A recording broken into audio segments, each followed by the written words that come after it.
Akhirnya, Yang di-Pertuan Agong setuju Parlimen bersidang. Dipelekeh PPBM, ini reaksi UMNO. Mimpi ngeri Muhyiddin kembali. Pandangan Najib ditolak akar umbi.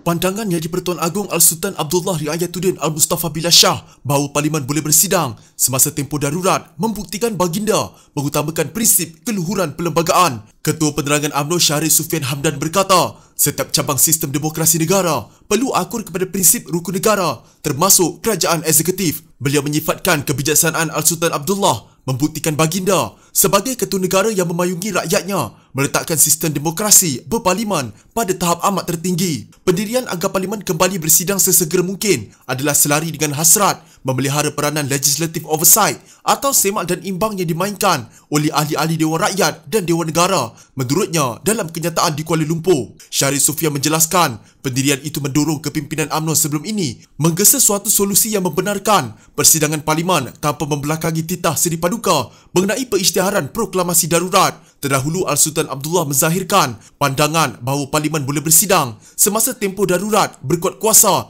pada suatu tarikh yang difikirkan sesuai oleh Seri Paduka atas nasihat Perdana Menteri. Menurut Pengelola Bijaya Diraja Istana Negara, Dato' Ahmad Fadi Syamsuddin, perkara itu termaktub dalam Sab Perenggan 14-1-B Ordinan Darurat Kuasa-Kuasa Perlu 2021 yang menyatakan parlimen hendaklah dipanggil, diprorog dan dibubarkan pada suatu tarikh sebagaimana difikirkan sesuai oleh Seri Paduka atas nasihat Perdana Menteri. Sementara itu, Ahli Parlimen Gua Musang Tengku Razaleigh Hamzah berkata, tarikh persidangan parlimen yang sesuai boleh ditentukan Al-Sultan Abdullah. Sebenarnya memang kuasa Yang di-Pertuan Agong di bawah perlembagaan untuk memanggil parlimen bersidang tanpa mendapat nasihat daripada Perdana Menteri, apatah lagi dalam keadaan darurat yang telah diisytiharkan. Jelas Tengku Razaleigh yang juga pengerusi Jemaah Penasihat UMNO. Pada 12 Januari lepas, Al-Sultan Abdullah memberi perkenan pengisytiharan proklamasi darurat dilaksanakan sehingga 1 Ogos sebagai langkah proaktif membendung wabak COVID-19 di Malaysia. Beberapa pemimpin kanan Pakatan Harapan pula berkata pandangan Al-Sultan Abdullah adalah selari dengan pendirian pakatan itu serta majoriti ahli parlimen. Presiden PKR Datuk Seri Anwar Ibrahim, Presiden Amanah Muhammad Sabu dan Setiausaha Agong DAP Lim Guan Eng bersetuju bahawa semasa pihak eksekutif dan kehakiman boleh berfungsi ketika darurat berkuat kuasa, parlimen juga perlu terus memainkan peranan dalam memastikan urus tadbir kerajaan terjaga dan proses semak imbang diteruskan. Oleh itu, kami akan mendukung penuh hasrat Seri Paduka Baginda untuk memulihkan kedudukan parlimen dalam memainkan peranan penting dalam perlembagaan Malaysia, mengetengahkan isu-isu serta masalah yang dihadapi rakyat dalam usaha membendung pandemik COVID-19 serta merencana langkah-langkah bagi menghidupkan semula ekonomi negara menurut mereka dalam satu kenyataan bersama.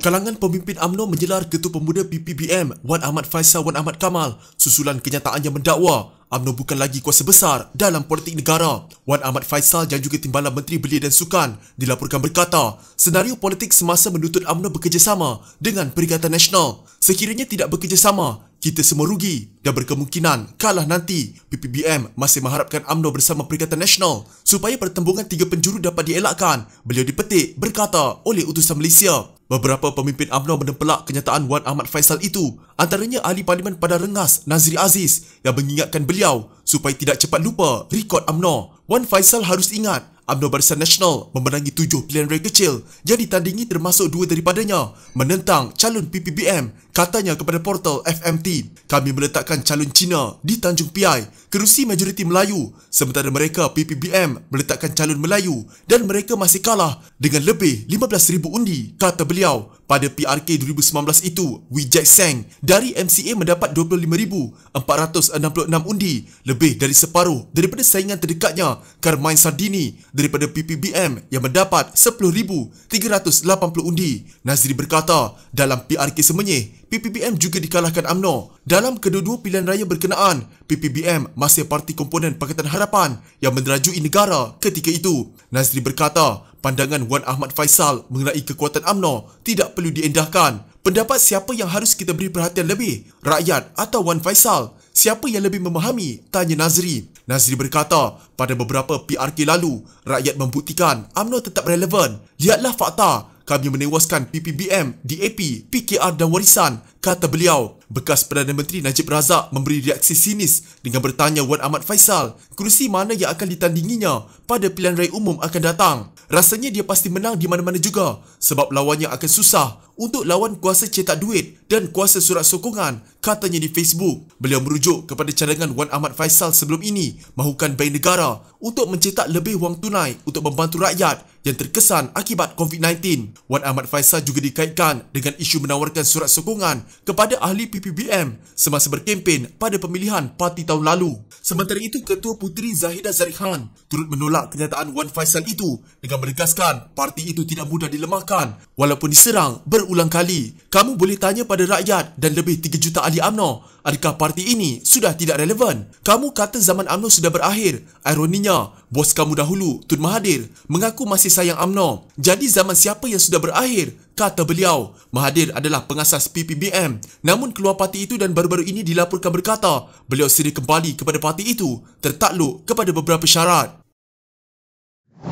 Titah Yang di-Pertuan Agong membenarkan persidangan Parlimen kembali diadakan dalam tempoh proklamasi darurat akan memberi kelegaan dan harapan agar amalan demokrasi berparlimen dapat disambung sekaligus menghalang kerajaan Perdana Menteri Muhyiddin Yassin bertindak sewenang-wenang. Bekas Ahli Parlimen Seri Gading Abdul Aziz Kaprawi berkata, sejak proklamasi darurat dilaksanakan, belum ada mana-mana peruntukan bahawa akta darurat diguna pakai bagi menangani wabak COVID-19. Justru katanya, rakyat melihat pelaksanaan darurat hanyalah lesen kepada Kerajaan Perikatan Nasional untuk berkuasa sepenuhnya. Sepanjang tempoh darurat dan PKP yang diwartakan oleh kerajaan awal tahun lalu jelas menampakkan kelemahan dan kepincangan dalam menentukan SOP sehinggalah kepada perubahan pendirian mengenai pembukaan sekolah yang akhirnya menyusahkan rakyat. Rakyat sendiri mempersoalkan logik kerajaan apabila sedikit demi sedikit kelonggaran diberikan terhadap SOP tetapi masih mewartakan majoriti negeri dalam keadaan Perintah Kawalan Pergerakan, katanya dalam kenyataan. Agung berpandangan Parlimen boleh bersidang semasa tempoh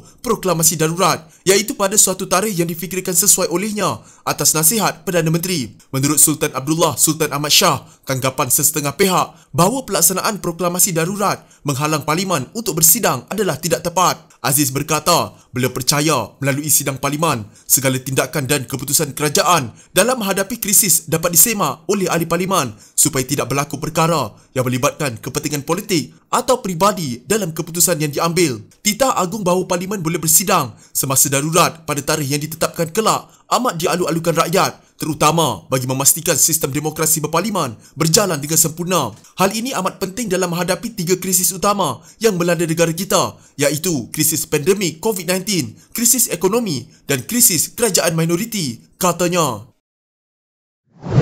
Pandangan Datuk Seri Najib Razak berkaitan kerjasama dengan musuh UMNO tidak mewakili akar umbi, namun sedikit sebanyak mampu mempengaruhi golongan itu memandangkan beliau adalah bekas Presiden UMNO. Ketua Pemuda UMNO Bahagian Subang, Muhammad Alfi Zainal Abidin berkata, kenyataan Najib itu adalah pandangan peribadi. Begitupun katanya, beliau yakin akar umbi pasti akan patuh dan hormat kepada keputusan parti. Tegasnya paling utama sekarang adalah UMNO perlu segera mengadakan pemilihan parti sebelum pilihan raya berlangsung bagi menentukan suara sebenar parti. Amat penting untuk kita mengadakan pemilihan secepat mungkin sebelum pilihan raya kerana kepimpinan itulah yang bakal membawa suara sebenar akar umbi. Lebih lama kita tangguh, lebih banyak kerosakan yang dilakukan oleh pemimpin-pemimpin yang mendakwa membawa suara sebenar akar umbi. Kepada akar umbi, pemilihan ialah tempat sebenar untuk mereka menghumban pemimpin yang mereka rasa tidak mewakili pandangan mereka demi masa depan parti, katanya kepada Astro Awani. Tambahnya, UMNO, PAS dan Parti Pribumi Bersatu Malaysia harus mencari titik persamaan dengan segera. Pandangan saya tidak salah jika UMNO untuk meneroka sebarang strategi termasuk untuk bekerjasama dengan musuh jika Bersatu masih terus menekan